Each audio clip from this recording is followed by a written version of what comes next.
your second marriage went, as far as the quickness of it, and when you, like, the moment you knew it was a mistake, that you were doing it again.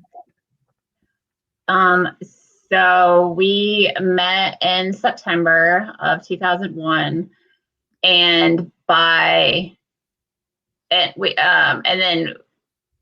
we moved in together, and I remember like that was the first step. It was like, no, I think it was November, the beginning of November, so like so fast.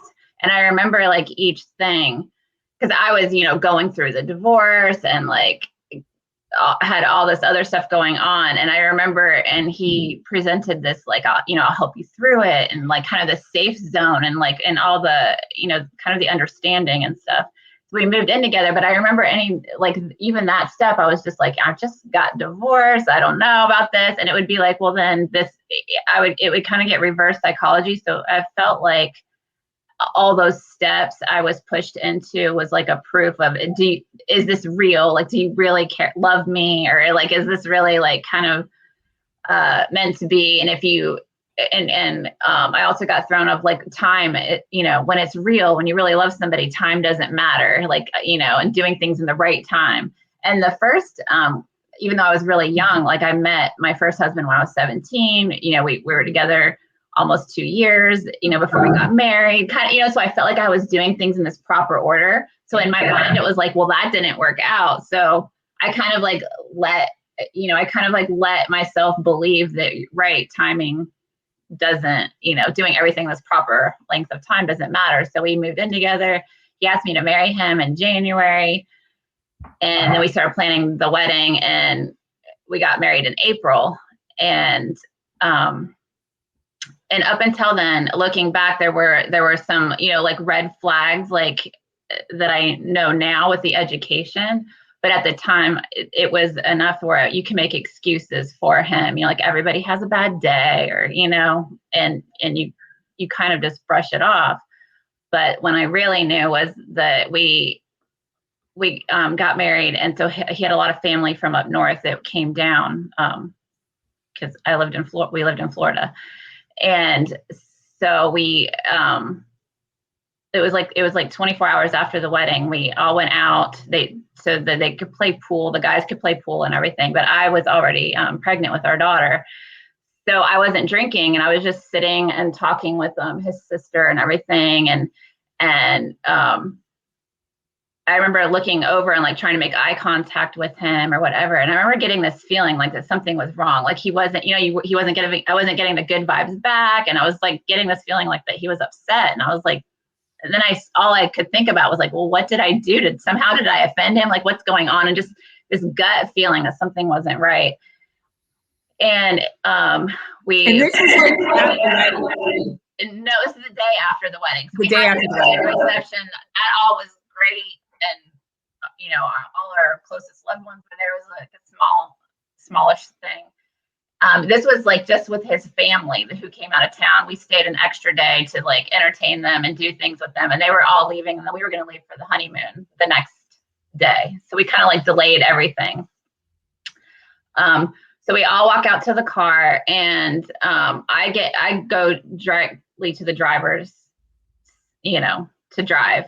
And he went to get in the car to drive. And his uncle, who had been in a very serious car accident before, involving a drunk driver, won't drive with anybody who's been drinking. Like, so his uncle was just like, let Sharmon drive. And I was like, yeah, that's the right. Like, it didn't make it, like, yeah, why I'll drive. I haven't been drinking. And I guess the negative tone, like I knew he had been drinking enough where he switched over to the dark side. So I knew he had drinking, like I should be driving. And he got really mad, and he started yelling at me, and he was saying things like insinuating that I had a thing with his uncle, and just like turning it, like lashing out. And I just remember standing there being really embarrassed and also shocked at, like what he was saying and accusing me of, and like, and how he was reacting so harshly over something that made perfect sense to me. So he stormed off and he went and got a ride with one of his other family members, and we all went back to the apartment. And I remember all his family was there, and I came in first. He still hadn't gotten back there. So I remember his brother and his mom was there, and his sister. And I remember he finally came storming into the house, and he just immediately starts yelling at me, and like, how could I have like humiliated him like that, and like, and just like really accusatory and stuff. And he took off his wedding ring and he threw it at me. And I remember just feeling like so shocked that we're having this huge blow up, this huge reaction over something that made sense, you know, like no drinking something that was responsible, right? And then I remember he stormed out, and I remember feeling so embarrassed, and like just like it almost like I couldn't believe it was happening at all. And I remember going to my room and shutting the door, and he left. I don't know where he went that whole night. He might have went to his brother's or something. And I just remember crying literally all night. And there I was pregnant. I just had this wedding with my closest family and friends, which basically, you know, like telling the story, you know, like that we were going to have, you know, I had a second chance. It's beautiful, like, you know, happily ever after, only it wasn't. And I knew that if that happened then, it could happen again.